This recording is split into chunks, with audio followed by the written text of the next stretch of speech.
that's the jersey he wore. Is it really? Yeah. Do you know, the whole cap thing, I didn't think you ever actually got a cap. Yeah. Scotland versus Ireland. Right. 1932-33. And that's the jersey he wore in that photograph. That was about 1932. Where is he? Can you pick him out? All the photos I've seen, he's older in, you see.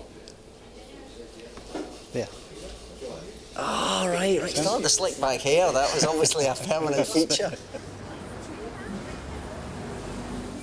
Hi, John. Hello, David. How you doing? Bad yourself? Very good. Good to see you. But first, David wants to find out more about grandfather Archie. So he's come to see Archie's son, John, who knows all about his footballing glory days. He achieved something which was really quite special in those days in the junior game. He was capped for Scotland. Hey. And that's the jersey he wore. Is it really? Yeah. Do you know, the whole cap thing, I didn't think you ever actually got a cap. Yeah. Scotland versus Ireland. Right. 1932-33. And that's the jersey he wore in that photograph. That was about 1932. Where is he? Can you pick him out? All the photos I've seen, he's older in, you see. There. Oh, right. Still had the slick back hair. That was obviously a permanent feature.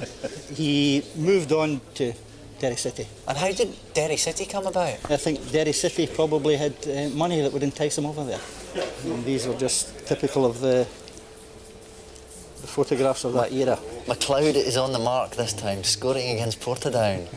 So that's him actually scoring a goal? Yeah, it's him.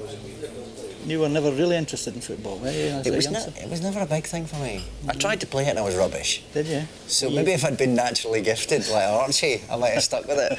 But partly because of that, and partly because growing up in Glasgow, I always found it safer not to align yourself. You avoid the fights that way, you know. Yes. As you know, the whole the sectarian divide in Glasgow, the whole Catholic Protestant thing tends to go along the lines of the football teams as well. Yes. I do remember Gran being a little bit unreconstructed in some of her views. I remember she wouldn't have green in the house because she saw that as it was as Catholic Irish. Yes, absolutely, yes. That was. Is that as simple as what it was? It really was. If you were, I've mentioned the fact that she maybe wasn't quite as strong or whatever in different directions with this divide, but that was one that she was consistent with all her life. I'd like to imagine that her political beliefs weren't quite as right-wing, perhaps, but...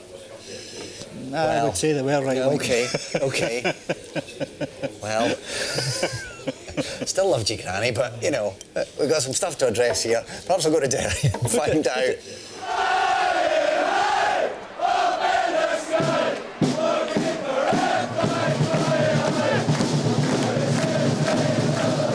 Derry City's home ground in Londonderry in Northern Ireland. It was here in the 1930s that Archie McLeod became a local superstar. David's with Billy and Barry McLaughlin, Irish cousins he's never met before, who've supported Derry City for 40 years. This is where his grandfather scored 57 goals in a single season, a remarkable record that still stands today. Archie McLeod would play here on a wintry day, a wintry Saturday, and the winger would run up here on a wet, sodden ground, and a big heavy ball, and he would cross the ball over, and Archie would head it up for another goal. Yeah.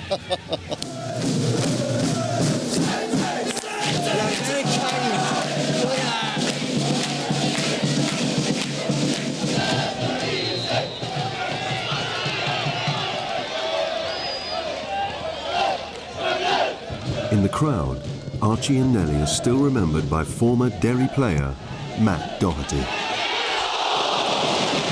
So Matt, I've met you tonight, and you played for Derry City. I played for Derry City, yes. And your dad played for Derry City. Correct, yes.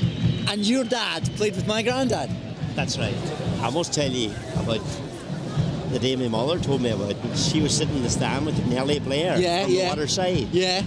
And a few of the supporters was giving Nellie a hard time about Archie, knowing that she was engaged to Archie. Right. And they weren't married at this time.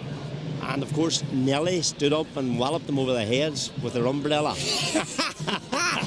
That sounds like the granny that I knew. I have to say really? that would figure.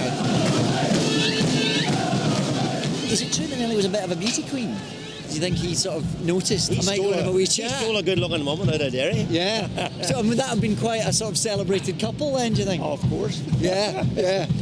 I like that idea. Beckham and... It's Posh and Bex. Posh, isn't it? aye. It's Posh and Bex. Archie must have had a ball coming here. He must have come to Derry and thought, this is God's country, and I'm a big star here, and I'm going to go out with a local beauty queen, and I'm going to have a rare old time. So, go on your cell, Archie, that's what I say. It's great here. It's nice hearing bits and pieces about Gran tonight as well, because it all ties in with the women I remember, who of course was much older and had lived a life by then, but the idea of her being here and being quite a formidable character and battering people with her umbrella, that all fits. That makes sense.